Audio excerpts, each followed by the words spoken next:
अस्सलाम वालेकुम dear students, welcome to my channel Viju help. आज जो हम असाइनमेंट सॉल्व करने जा रहे हैं वो है MTH 001 की। असाइनमेंट नंबर 1 है MTH 001 स्प्रिंग सेमेस्टर 2020 की। स्टूडेंट्स, मेरे पास आपकी क्वेश्चन फाइल नहीं थी, जस्ट मुझे क्वेश्चन दिए गए हैं सॉल्व करने के लिए कि हमें असाइनमेंट नंबर 1 MTH 001 की असाइनमेंट समझा दें। लेकिन जिन स्टूडेंट्स का MTH 001 सब्जेक्ट है और उनकी असाइनमेंट है और आपकी असाइनमेंट में जो इंस्ट्रक्शन आपको गिवन है, प्लीज़ वो इंस्ट्रक्शन केयरफुली रीड कर लीजिएगा, क्योंकि आपके इंस्ट्रक्शन में आपको बताया गया होता है कि आपने किन लेक्चर्स से इस असाइनमेंट को सॉल्व करना है। किन लेक्चर्स कौन से ऐसे लेक्चर्स हैं जिनको आप तैयार कर लें तो आपके असाइनमेंट में दिए गए क्वेश्चन के कंसेप्ट क्लियर हो सकते हैं। स्टूडेंट्स, आप कोशिश किया करें कि अपने मैथ के क्वेश्चन के कंसेप्ट क्लियर किया करें, उसको कॉपी करने की बिल्कुल कोशिश ना किया करें, क्योंकि मैथ ऐसा सब्जेक्ट है जो प्रैक्टिस से आता है। इसको आप रट्टा नहीं मार सकते, इसकी प्रैक्टिस बहुत ज़रूरी है। इसलिए आप मैथ की ज़्यादा से ज़्यादा प्रैक्टिस किया करें। आप इर्द गिर्द से हेल्प ले लिया करें, लेकिन खुद सॉल्व करने की कोशिश किया करें। आप अपनी इंस्ट्रक्शन से देख लीजिएगा कि आपने किस फॉर्मेट में अपनी असाइनमेंट को सबमिट करवाना है। अब चलते हैं हम अपनी असाइनमेंट की तरफ। आपका क्वेश्चन 1 है, use the De Morgan law to write the negation of -7 less than x less than or equal to 13 for some particular real number of x। कि आपने डिमार्गन लॉ को यूज़ करना है और एक नेगेशन लिखनी है जो आपको इक्वेशन गिवन है -7 less than x and less than और equal to 13 for some particular real number of x। अब इसका हम सोल्यूशन देख लेते हैं। आपका फर्स्ट क्वेश्चन आपके पेज नंबर 10 लेक्चर नंबर 2 से दिया गया है। इसका सोल्यूशन है, by De Morgan law to write by De Morgan law के ज़रिए राइट ऑफ नेगेशन लिखी गई है -7। यहाँ पे लेस देन का साइन है, प्लीज़ आप डाल लीजिएगा, टाइपिंग में मिस्टेक हो गई है। -7 less than x less than equal to 13 means that, इसका मतलब ये है कि x लेस देन है -7 के and x less than equal to है 13 के, कि -7 less than x less than equal to 13 इनको सेपरेट कर लिया, -7 और लेस देन x को सेपरेट कर लिया, x को और लेस देन इक्वल टू 13 को सेपरेट कर लिया, दोनों वैल्यूज़ को सेपरेट लिख दिया। By De Morgan's law the negation is, De Morgan law के साथ नेगेशन आपकी बनती है x, यहाँ पे लेस देन का साइन मिसिंग है वो डाल लीजिएगा, लेस देन -7 और x less than and equal to 13 which is equivalent to x less than equal to -7 and x greater than है 13। इसका क्या किया कि जो less than and equal to value 13 की थी, जहाँ पे 13 था वहाँ पे -7 पुट कर दिया, जहाँ पे -7 था वहाँ पे 13 पुट कर दिया। तो कहा कि ये जो वैल्यू है, ये फर्स्ट इक्वेशन और सेकंड इक्वेशन दोनों आपस में इक्वल है। इसका हम दोबारा एक दफ़ा रिव्यू ले लेते हैं। इस क्वेश्चन में क्या कहा है कि डिमार्गन लॉ यूज़ किया है, एक राइट की है नेगेशन, ये आपको इक्वेशन गिवन थी, जहाँ पे लेस देन का साइन था वो आप प्लीज़ डाल लीजिएगा।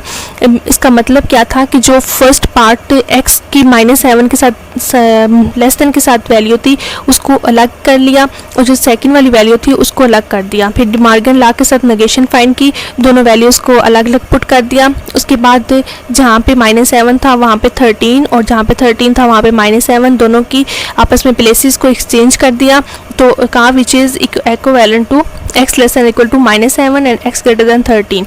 अगर इस क्वेश्चन में फिर भी आपको कोई कन्फ्यूजन हो, समझ ना आए, तो मुझसे कमेंट बॉक्स में भी पूछ सकते हैं और आप अपने लेक्चर नंबर 2 के पेज नंबर 10 से भी इस क्वेश्चन को आप देख सकते हैं और वहाँ से भी अपना कंसेप्ट क्लियर कर सकते हैं। अब देखते हैं हम अपना सेकंड क्वेश्चन। सेकंड क्वेश्चन आपके असाइनमेंट का लेक्चर नंबर 5 से है, पेज 21 से। इसको रीड कर लेते हैं। आपका सेकंड क्वेश्चन है, शो डैट द आर्ग्यूमेंट्स, आपने आर्ग्यूमेंट शो करने हैं P implies Q, Q implies P, 3 dots invalid को शो करता है P एंड Q, कि P एंड Q इनवैलिड है। आपके पास P एंड Q इम्प्लाइज है, Q इम्प्लाइज P है और आपने इनवैलिड शो करना है P एंड Q। आपके जो मैं आपको सोल्यूशन बता रही हूँ, ये सोल्यूशन आपकी virtual university MTH 201 MTH001 book से लिया गया है।